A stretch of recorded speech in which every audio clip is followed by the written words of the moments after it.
लाडली बहीण योजना.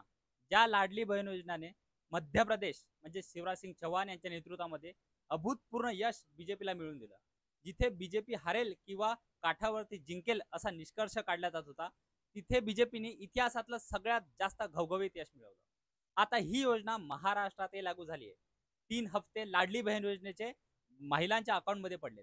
तर महिलांना या योजनेबद्दल काय वाटतं आणि ही योजना महाराष्ट्राच्या राजकारणात परिवर्तन घडवू शकेल का किंवा महायुतीला वाचवू शकेल का, हेच आपण आज बघण्याचा प्रयत्न करू.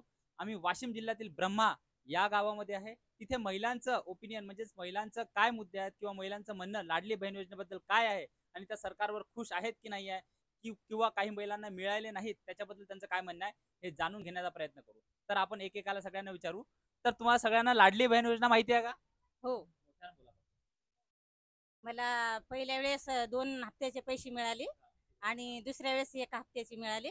असे तिन्ही पण हप्त्याचे मला पैसे मिळाले. म्हणजे एकूण 4500 रुपये तुम्हाला लाडली बहीण योजनेचे मिळाले. हो, हो. अजून कुणा मिळाले? तुम्ही या समोर. हॅलो. हो, मिळाली आम्हाला. लाडली बहीण योजनेचे 4500 म्हणजे 3 हप्त्याचे पैसे तुम्हाला मिळाले का? 3 हप्ते मिळाले. नाही, 2 हप्त्याची मिळाली. 2 हप्त्याची दोन मिळाली. हप्त्याची मिळाली. हो, 2 आता हप्त्याची. 2 हप्त्याची यायचे राहिले असं यांचं म्हणणं आहे. तुमचं काय? आम्हाला मिळालीच नाही. मोठ्या नावात बोला. मिळालीच नाही आम्हाला. न मिळण्याचे कारण माहिती आहे का तुम्हाला? नाही. कसं? यांचा फॉर्म भरला तुम्ही? हो, हो. फॉर्म भरला. मग आता तुमचे आत्ता भरला असेल फॉर्म तुम्ही. नाही, नाही. सुरुवातीलाच भरला. मग काही डॉक्युमेंट मध्ये प्रॉब्लेम आला असेल किंवा नाही. काहीच नाही. मेसेजच नाही आला. येईल यांचा फॉर्म असे काही प्रॉब्लेम येतात जिथे महिलांना मेसेज नाही येत आहे त्यामुळे त्यांचा प्रॉब्लेमही केवायसी प्रॉब्लेम येत आहे. तर हा सरकारचा प्रॉब्लेम नसून तुमचा प्रॉब्लेम आहे. एकदा परत केवायसी तुम्ही करा, तुमचे पैसे येऊन जाईल. अजून हा तुम्ही आपल्याला मिळालेच नाही तर. मिळालेच नाही तर. तुमचं वय किती? होय, 70 रुपये. 70. 70 असेल बाबा. आजीचं वय 70 वर्ष असल्यामुळे आजी या योजनेच्या लाभार्थी नाही. त्यामुळे या योजनेचा फायदा त्यांना मिळू शकत नाही. कुठे गेल्या अजून? त्या कुठे गेल्या? या इकडं. तुम्हाला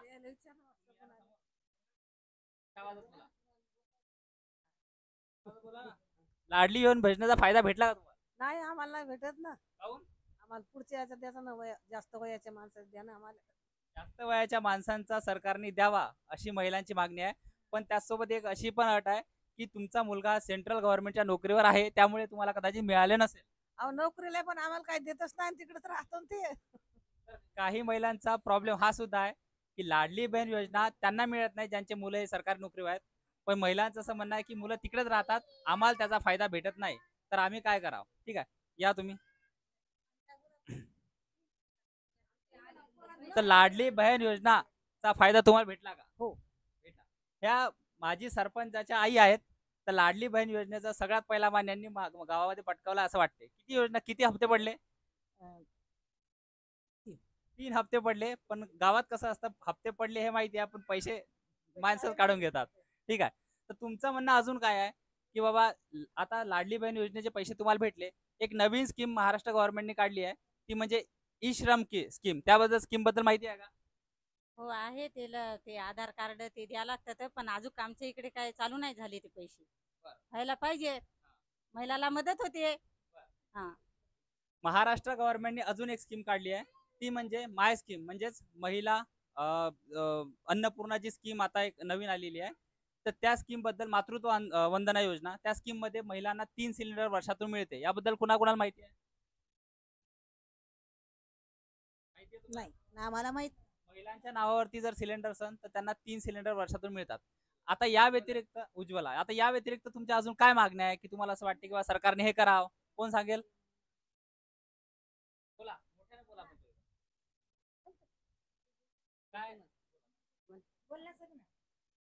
बरं, एक शेवटचा प्रश्न की सरकारने ही स्कीम आणली, सगळ्या महिलांना पैसे भेटत आहे, तर मत कुणाला देसाल? एकनाथ शिंदेला. हा? एकनाथ शिंदे. एकनाथ शिंदे साहेब. काऊन? आम्हाला मदत करायला ना ते भाऊ. हा, त्याच्यामुळे आम्हाला त्याला द्यावं लागेल ना. तुमचं मत काय? आमचं बी त्यालाच. कुणाला? एकनाथ शिंदे. एकनाथ शिंदे. अजून तुमचं? आमचं पण त्यांना द्यायचं, पण आम्हाला घरकुल द्या.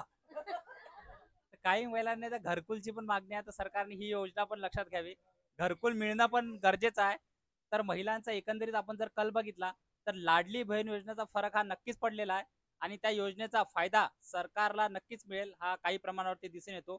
शेवटी मनोज जरांगे फॅक्टर असेल किंवा महाराष्ट्राच्या राजकारणामध्ये जे जातीयवादाचं वातावरण तयार झालंय त्याचा फटका हा महायुतीला किती पडतो हे आपण बघू. पण त्याआधी लाडली बहीण योजनेवरती आक्षेप म्हणजेच महिलांना ज्या मोठ्या प्रमाणात योजना भेटतायत त्याच्यावरती आक्षेप काही पुरुषांचा पण आहे. त्यांचं म्हणणं सुद्धा आपण ऐकून घेऊ. आमच्यासोबत राजू आप्पा चौरे हे आहेत. तर त्यांचं म्हणणं काय आहे? महिलांना ज्या मोठ्या प्रमाणावरती सुविधा मिळतात त्याच्याबद्दल तुमचं काय म्हणणं आहे?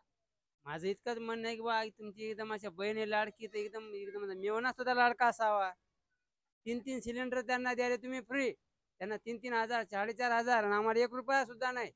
काही घर नाही दार नाही. अरे पिकाचेच विमे द्या बंधू. आम्ही तुमचेच आहो. आम्ही तर पुन्हा तुम्हालाच करणार आहोत एकदम असं. भाजपलाच मतदान करणारे व्यक्ती आहो आम्ही. पण भाजपनं आमच्याकडे वळून बघायला पाहिजेत का नाही. लाडका मेवना लय राहिले 3,000 रुपये टाका सध्याचे एकदम अशा सोयाबीन काढण्यासाठी. हा बस इतकंच मागणं आहे. आमचं मतदान आहे तुम्हालाच आहे. उलटू लाडली बहीण योजना म्हणजेच महिलांना मिळणाऱ्या योजना याच्यामुळे काही पुरुष सुद्धा नाराज आहेत. त्याची सुद्धा सरकारने काळजी घ्यावी. हा व्हिडिओ तुम्हाला कसा वाटला प्लीज कमेंट बॉक्समध्ये सांगा आणि माझ्या चॅनलला लाईक शेअर आणि सबस्क्राईब करा. धन्यवाद.